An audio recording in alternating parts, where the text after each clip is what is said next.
Hello everybody, this is going to be a quick housing market update for Colorado Springs as of December 2022. So we're going to jump right into it. There have been 635 sales for property in Colorado Springs for December so far. Right now it's the 23rd of December, so we should see a few more sales. November, we had 675 property sales for Colorado Springs, and it seems that property sales are at or a little bit below what they were for the last month. In the previous months, in previous Decembers, we've seen sales in the 800 to 1100 range for the month. So it's just a slower month this year. The housing market has slowed since July, and that's when sales started to drop off. You shouldn't expect much action in the November, December, January timeframe, particularly during holiday weeks themselves. Still, buyers in this market are very serious, and some buyers have deadlines. They have work transfers that they need to meet, deadlines that they need to meet. Some buyers are picking a property for a 1031 exchange. So there's still movement happening. Anybody that is in this market is obviously going to be a serious buyer because they have to be. And even when the interest rates in the 80s were up to 18-20%, people were still buying and selling homes. So other future buyers or would-be buyers are going to wait until springtime just to see if the interest rates and the home prices come down. So if so, their monthly payments could be greatly reduced.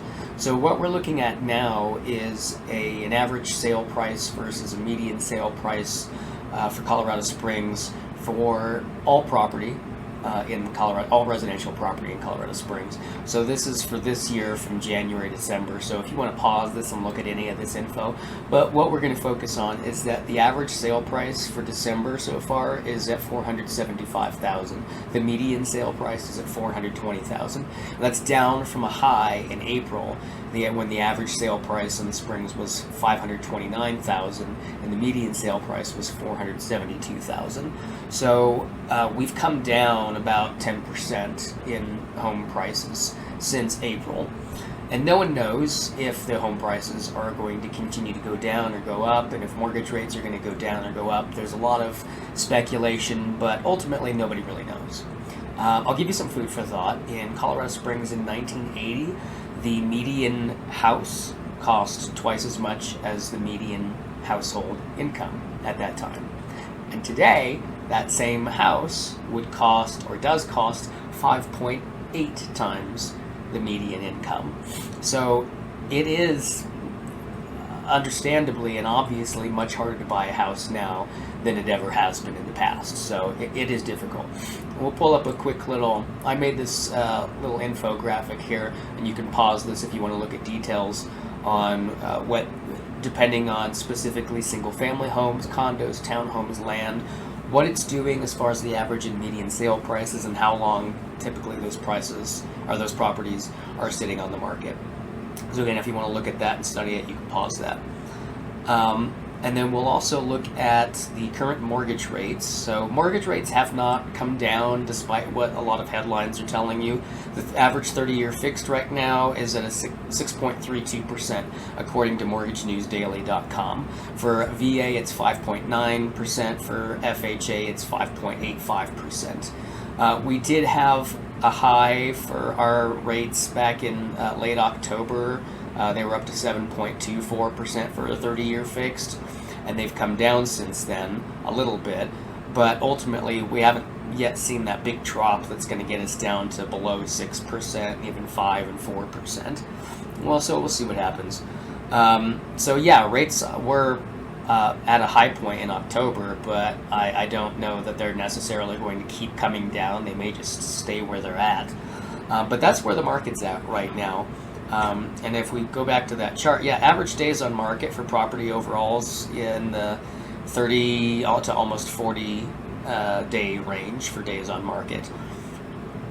So it's definitely slowed down a bit. And then I will end with, this is more national news, but I found it fascinating, from the Economic Policy Institute. This is their top 5 charts of 2022. And these charts, this is what we're going to look at. Number one, the gap between productivity and typical workers' compensation has increased dramatically since 1979.